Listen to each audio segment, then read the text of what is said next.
Hey, good morning, everybody from Sacramento, California. My name is Federico, and I'm the scientific advisor for AB USA.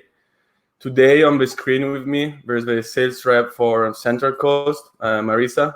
Hi, Marisa. Hello. Hi. Good This, morning. yeah, this is the second webinar made by AB. And today we're gonna focus on non-Saccharomyces yeast. And so how can you improve the quality of your wine, but not only, trying to fix new winemaking challenges. The presentation of today consists in like 20 minutes of slides. And after we'll have like a 10 minutes Q&A. I already prepared some question for you that you can access from the pool bottom that you have at the bottom of the screen. But also you can write a question in the chat, and Marisa will take notes and will ask me at the end of the presentation. So we're ready to start. Let's put on the presentation. There's also a ask a question section right next to the polls. Yes, exactly. All right. So I would like to start the presentation today with the definition of terroir by the professor of Stellenbosch University, Pretorius. And Pretorius defined terroir as the integration of soil, climate, topography, but also the yeast play an important role in the expression of the terroir.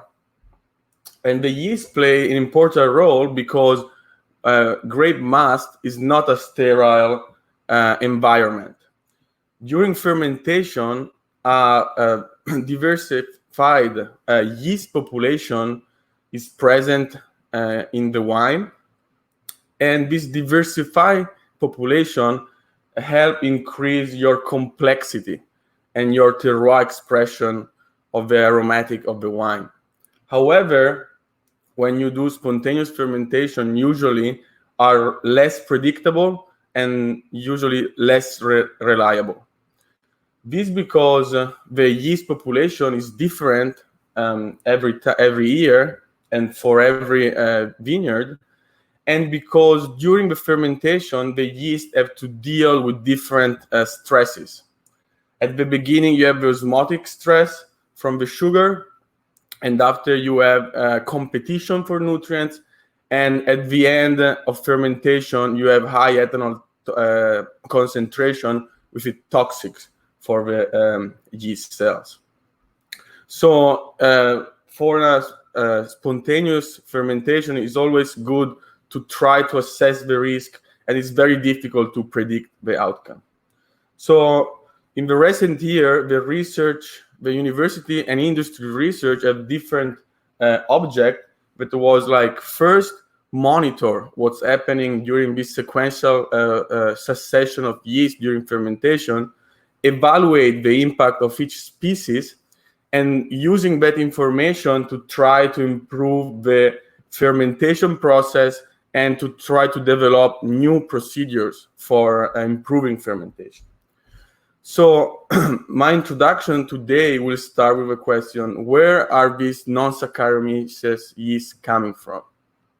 And the question is, they come from the grape skins. On the grape berry, usually we can find a yeast population that is up to 10 to the 4 to up to 10 to the 5 cells per gram of grapes. And Saccharomyces is not the main yeast on the grape skins. In fact, if you see, Saccharomyces is the yellow, and it's just up to 1.4%. Other yeast represent the main population on the grape surface. And this population is not set, but is dynamic during all the ripening of the grapes. And when we harvest the grape and we press and we start fermenting, what's happening is that the succession of the species during fermentation, even at the beginning, we start with a very varied population. We can see a common dynamics during fermentation. And the common dynamic is that Saccharomyces cerevisiae take dominance of the fermentation. In this graph, the Saccharomyces cerevisiae is represented by the blue bar, and by the end of fermentation is always the dominant yeast population in the fermentation, even without inoculation. And that's why the explanation is because of the stresses that happens during fermentation. On the x-axis of these two graphs, we can see the growth of the non-Saccharomyces yeast in the presence of an increasing amount of stress. In this case, sugar stress, and in the lower case, ethanol stress. And you can see how increasing sugar concentration reduce the ability of the yeast species to grow, giving an advantage to Saccharomyces. But mostly, you can see how increasing ethanol concentration reduce the growth of this yeast species. And when the growth decrease, then Saccharomyces cerevisiae becomes advantage to start dominating the yeast population and therefore the fermentation. So a lot of research has been done on these non-Saccharomyces yeast other than the commons, and two different things have been observed. A lot of species of non-Saccharomyces have been shown to increase the range of desirable flavor in the wine. But on the other side, other yeast species, such as Brettanomyces, can produce compounds that are off flavor in your wine. They can make defects in your wine.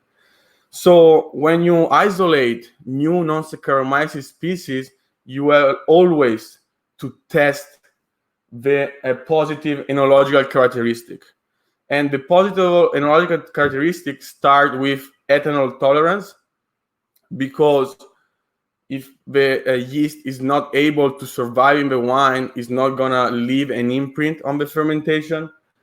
And second one, desirable aromas, because you want that increase the quality of your wine. And other desirable positive enological characteristics have been found for different species. And we're going to talk more in depth which one we found from our research. So IB, in collaboration with the University of Dijon in Burgundy, started isolating non-Saccharomyces yeast from red and white grape surface. And you can isolate the non-Saccharomyces, you can separate from the Saccharomyces, and we genetically identified with PCR. Once we have the strains isolated and identified, we start doing a microvenification experiment with co-fermentation or sequential fermentation between non-Saccharomyces and Saccharomyces to see the enological characteristic of these strains.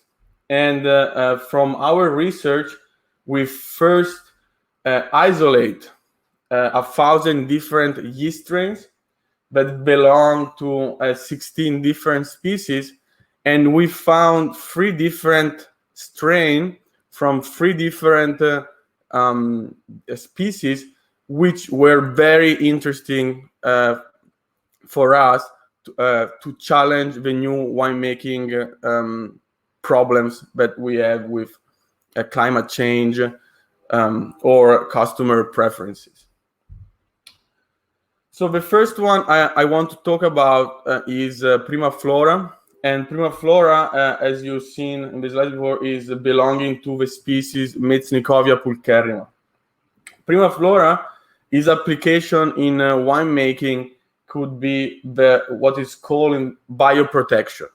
And so instead of using SO2, you use this yeast to protect your grapes. Bioprotection is this new concept of mass protection. And the idea is that you use a non-Saccharomyces yeast instead of SO2 to stop the spoilage microorganism in your mast. And this yeast doesn't replace your yeast inoculation, but it replaces your SO2 in your mast at the beginning of fermentation. And so the principle is to establish a dominance over the spoilage organism, and this dominance will end when you inoculate your desired Saccharomyces for the fermentation. And it's very easy to use, and you can use your Primaflora directly in the beans or in the crusher as early as possible. So the protocol for Primaflora is very easy. You rehydrate 500 grams in 10 liters with warm water, and you add directly on the grapes. So why bioprotection increase the complexity of the wine is because Primaflora, Microvenification pulcherrima, produce a compound that is called pulcherrium acid that remove the iron from the media. Removing the iron from the media, you stop all the aerobic and spoilage organisms, while you leave alive your fermentative indigenous yeast. Therefore, you start the fermentation with a more complex yeast population, but it would be unable to ferment because of SO2 instead. So another good things of using Primaflora instead of SO2 is that you can do co-inoculation of malolactic bacteria because of the lower SO2. And because of the lower SO2, you have a more expression of the enzymes of this indigenous yeast during your fermentation. And the main advantage is, again, you avoid the selection of these SO2 resistant microorganisms that are not present in nature. So when you replace SO2 with Primaflora, you always have to keep in mind that Primaflora is useful against microorganisms, but it doesn't protect your wine from oxidation. So wine that needs a particular attention for oxidation, we always recommend to use also gallotannins or yeast alls enriched in glutathione to protect from oxygen. So in this graph, it was a trial, it was a fermentation trial, and we can see that during the cold soak with Primaflora, fermentation didn't start, but it started only when the fermentation was inoculated with Saccharomyces and the temperature was raised. If we analyze the yeast population during this fermentation, we can see that with the use of Primaflora, you really establish a dominance on the yeast population, but you still have a percentage of your native yeast in your mast that will result in an increased complexity in the aromas of the final wine. So the concept of bioprotection is that using Primaflora, by the end of fermentation, by the bottling of the wine, you can decrease the SO2 usage by almost 50%, because you will start SO2 addition only to stop or at the finish to the malolactic fermentation.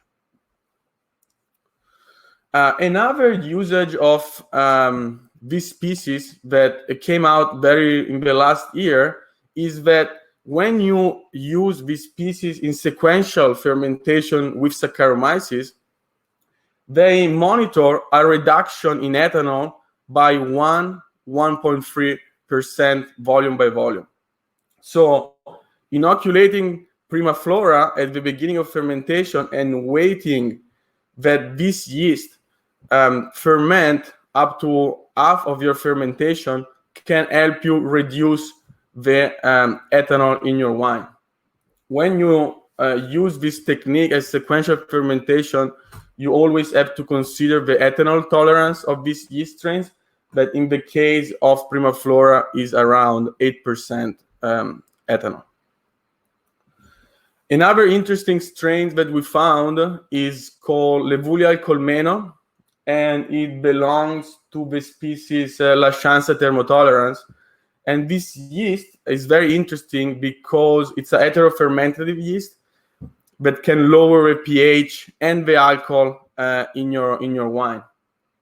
So it has been reported that in the recent year, the alcohol level in the wine has been increasing, and alongside with alcohol increase, what we monitor is a pH increase in your wines that could be very dangerous for microbial contamination, but also difficult to balance and to obtain balanced wine.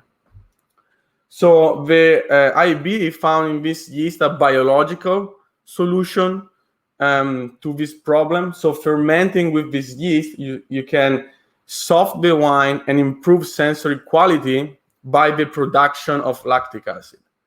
How this yeast produce lactic acid is different of how bacteria consume malic and produce lactic acid. This yeast produce lactic acid during alcoholic fermentation. So this yeast, as Saccharomyces, consume a sugar produce ethanol. However, alongside the alcohol dehydrogenase, the enzyme responsible for ethanol production, this microorganism has another enzyme. It's called lactate dehydrogenase that can convert the pyruvate to lactic acid. So this yeast redirect its carbon flux from the sugar into lactic acid, and this lactic acid production can decrease the pH of your wine, increase the TA, and because it's taking away some sugar from ethanol, can reduce your total ethanol concentration. In this trial, the graph shows that we were able to produce up to 8 grams per liter of lactic acid during fermentation with this yeast, sequential fermentation with this yeast, and we were able to reduce the pH. If we gonna analyze the chemical analysis of this wine obtained by this sequential fermentation, we were able to see that these are the controls. These first two colors are the controls. These first two colors are the sequential fermentation, and the final bar is the blend of the two wines. And compared to the control, we were able to double the total acidity, reduce the ethanol by 1%, reduce the pH. And this was possible because of the production of lactic acid, de novo production of lactic acid.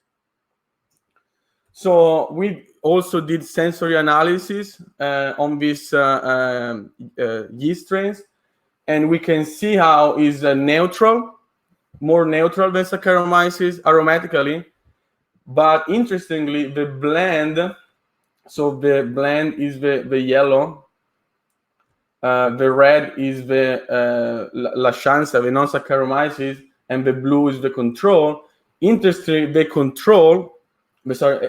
blend paired all the good aromatic characteristic of Saccharomyces and the ability of the non-Saccharomyces to increase the acidity. In fact, the wine will perceive more acid, but the ethanol will perceive less, while the quality of the aroma will stay the same. So the protocol for this yeast is a sequential inoculation, and this yeast need to ferment for one-third of fermentation before Saccharomyces needs to be inoculated. And the alcohol tolerance of this yeast is 7.2%. Last but not least, this is my favorite, and it's Levulia torula, and it belongs to the species Torula spora del Bruchi. And this yeast is incredible in increase the complexity and mouthfeel of your wine. How? First is a low acetic acid producer. Here you can see in red the acetic acid production of Saccharomyces compared to the acetic acid production of Levulia torula. And what's happened is that during fermentation, Saccharomyces has like two enzymes that compete for the same substrate, one to produce ethanol and one to produce acetic acid. And both of them are highly expressed, so they function very fast. While for Torula spora, it's a different thing. Torula spora is a very fast enzyme to produce ethanol, but a very slow enzyme to produce acetic acid. And so this results in a very low acetic acid production because the ethanol enzyme is sequestering the substrate for production of acetic acid. Another good aromatic characteristic that has been found in Torula spora and Levulia torula is the expression of this gene RC7 that compared to Saccharomyces is very useful to release varietal thiol. So Torula spora can increase the varietal expression of your aromatic wines. And alongside these two characteristics, Torula spora has also a lot of monoprotein on its cell wall, so it has a high release of monoprotein during fermentation. And I think these three characteristics put together make it perfect for ferment or for maximize the aromatic expression of all the white varieties, starting from the most aromatic to the least aromatic, but also for sweet wines. Because in sweet wines, Saccharomyces tend to produce even more acetic acid, while this yeast doesn't. The protocol for Levulia torula could be two, depending on how much you want this yeast to impact your fermentation. You can decide to do just one inoculation, so co-inoculation at the beginning, or you can decide to do a sequential inoculation. So first Torula spora, you let it go for 1/3 or half fermentation, and after you inoculate Saccharomyces. And the ethanol tolerance of this yeast is around 9%. So thank you for your attention, and hopefully Marisa take notes of some of your questions. And before going and answering the poll, do you have a question for me, Marisa? No, I sorry. Can you go ahead? I had muted myself. Nobody actually typed any questions this time. All right. But no problem. If you have questions while we're going over the polls, feel free to type them either in the chat bar or in the question tab, and then we can go over those after the poll. Yeah, exactly. So First question of the pool was which yeast species is most present on the grapes, and most of you answer Ansenia sporovarum, and exactly that's the right question. Ansenia sporovarum is the yeast that is usually most present on the grape surface.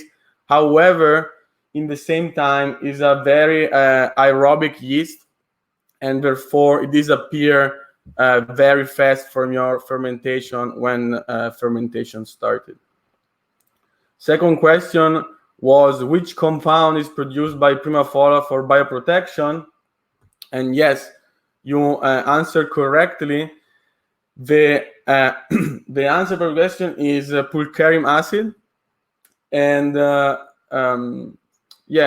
how it functions is the yeast produce this acid, and this acid binds the iron to form this pigment, the red pigment.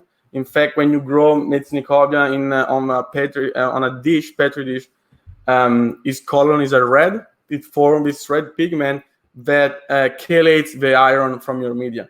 Chelating the iron from your media, you remove an essential element for the mitochondria, for all the aerobic spoilage microorganisms, basically stopping their ability to proliferate. Third question was which IB non-Saccharomyces has more ethanol tolerance? And yes, you answered correctly. The yeast with most ethanol tolerance, IB yeast, but usually in general, is Torulaspora del Bruchi. IB non-Saccharomyces can go up to 9%. However, some Torulaspora del Bruchi that have been isolated from so natural isolate can go up to even 12%. The other question is how much sulfur usage can you reduce with bioprotection? And the answer was between 40 and 50. You answered correctly. You can decrease the usage around 50%. This because we also recommend that when you want to protect the wine in the bottle, you need to put sulfur, because at that ethanol concentration, Metsnicobia is not able to produce the compounds, and therefore its protection is vanished. Let's see. Sorry, I have to go back. So again, which enzyme is unique to Levulia alcolmeno species? And it was the lactate dehydrogenase. The other two choices was alcohol dehydrogenase, that is the enzyme that produce ethanol from acetaldehyde, and the other choice was pyruvate decarboxylase, that is the one that produces acetaldehyde from pyruvate. Interesting, I found interesting that lactate dehydrogenase is the same that we have in our muscle when we exercise and we produce lactic acid, and this yeast is the only species on Earth right now that we found that is able to, that it has both these enzymes. So last question was, which yeast is more efficient in ethanol reduction? And I can see that you vote most for Levulia torula, and there was some votes for Levulia alcolmeno. So interestingly, Levulia torula is not good for ethanol reduction, because Levulia torula is very efficient in fermentation, as very similar to Saccharomyces cerevisiae. The two yeasts that are very efficient for ethanol reduction, depending on the situation, are Levulia alcolmeno, and we suggest Levulia alcolmeno for high grapes, high pH must, because the higher the pH and the higher the ethanol, the more this yeast can leave an impact. While Primaflora has been shown to function in sequential fermentation, so we recommend them for when you want to pair increased complexity and ethanol reduction, but not in very dangerous situation like high pH. So this was the last questions. There was some question. Yeah, Marisa? Actually, yeah, I found in the questions there were some comments. Yes. It says, how large of a sample size is a microfermentation? So microfermentation, we define microfermentation in a lot of different ways. And it always depends how much fermentation are you testing. So usually when we start isolating microbes, we start in very small 200 microliters fermentation, and we scale that up to 20 milliliter, and we scale them up 100 milliliter. And from 100 milliliter, you can start doing aromas analysis, because you do it in glass. And from that selection, usually you do 100 fermentation in the same times. You reduce your sample size to maybe 20 condition, and you do 20 liters fermentation, 1 liter fermentation, 20 liter fermentation, and after you trial it in a commercial scale. So microvenification, I define microvenification of all the research that is done between 200 microliters to 1 liter, 2 liter. Yeah. All right. Also, as SO2 does Microflora provide microbial sanitization, oxygen scavenging, and oxidative browning? So what Primaflora does is protect your mast from microorganisms.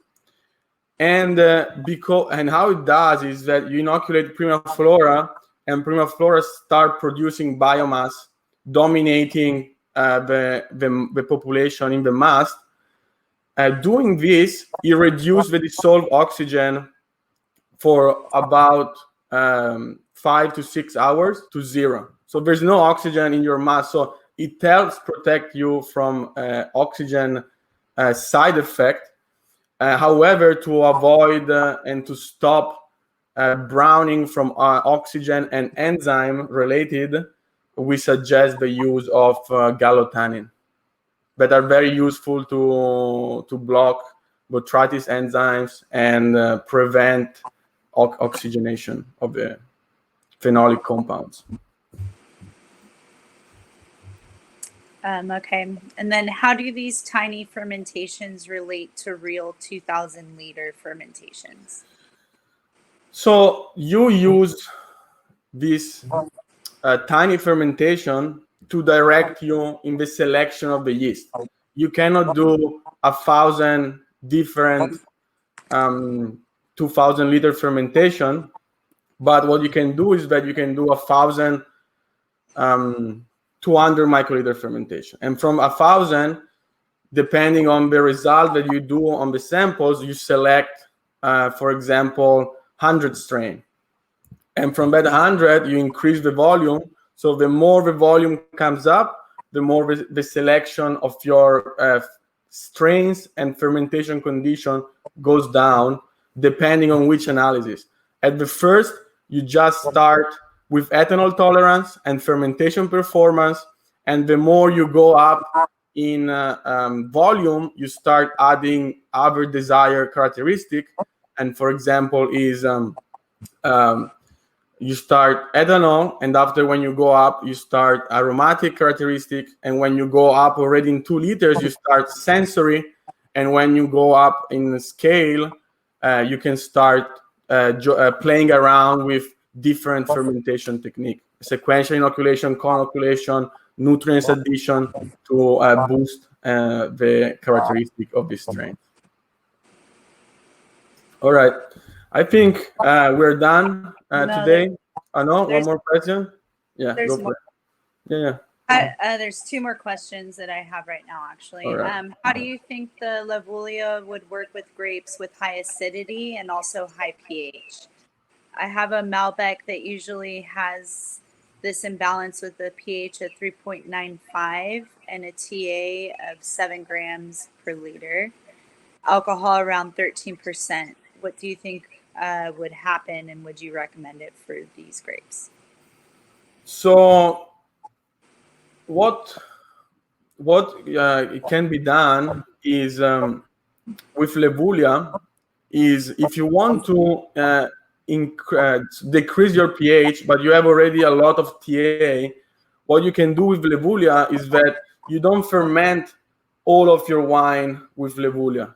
All right, you ferment just a part of your wine with Lavulia, and after you use it to blend it back to find the acid sweet spot of your wine.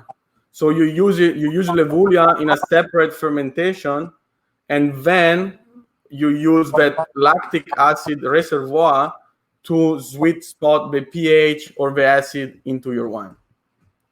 In this case, you will not end up with a super high TA. And just in case there's any beer people listening, this yeast has also been successful in the use of beer. Yes, sour beer. This yeast can do sour beer without bacteria. Okay, and then are the use of these new yeasts being adopted for organic and biodynamic winemaking to reduce SO2 and lower alcohol?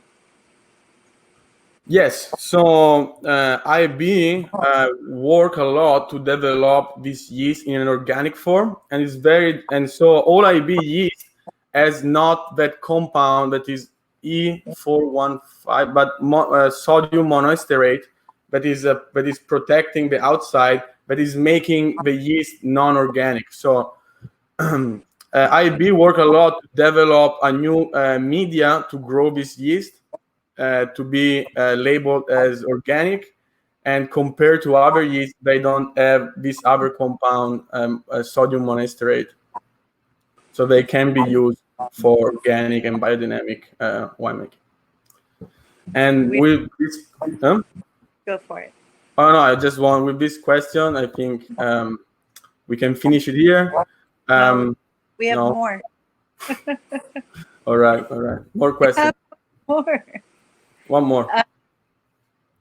Doesn't the reduction of oxygen in the must affect the Saccharomyces cerevisiae negatively regarding cell growth? No. When you use multiple yeast species in your must, you always have to put more attention in your rehydration. Saccharomyces cerevisiae can ferment without initial oxygen in the must. You just have to rehydrate it properly.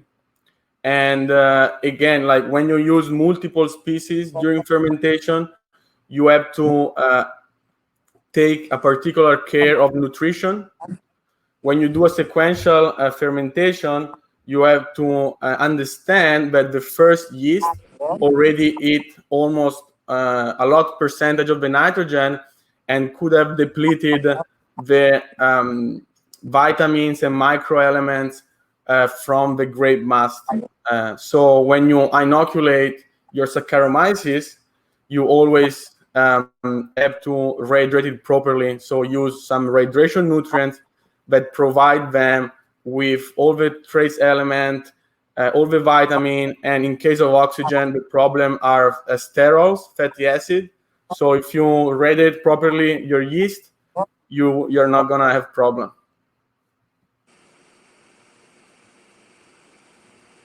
All right. I just want to comment, Monica, if you can hear us now, we're recording this so you can rewatch since you missed the answer. I'm sorry about that. I've been having issues with my connection as well. Yeah, this webinar is recorded, and for for more questions, you can always contact us. Here are the contact for all of us. My contact was at the beginning of the presentation. It was a pleasure to speak with you today, and hopefully we can do it this more often. Thank you for listening and for coming, and have a nice day. So much. And if you guys have any questions, definitely contact your reps. And regarding the organic question, we do have quite an extensive list of CCOF approved and approved for made with organic and whatnot. So reach out to your reps for that too. We also have some items that we can fly in that are not always in our catalog, but we do have a lot of organic stuff available. So just want to throw that out there. Okay. Bye. Bye, guys.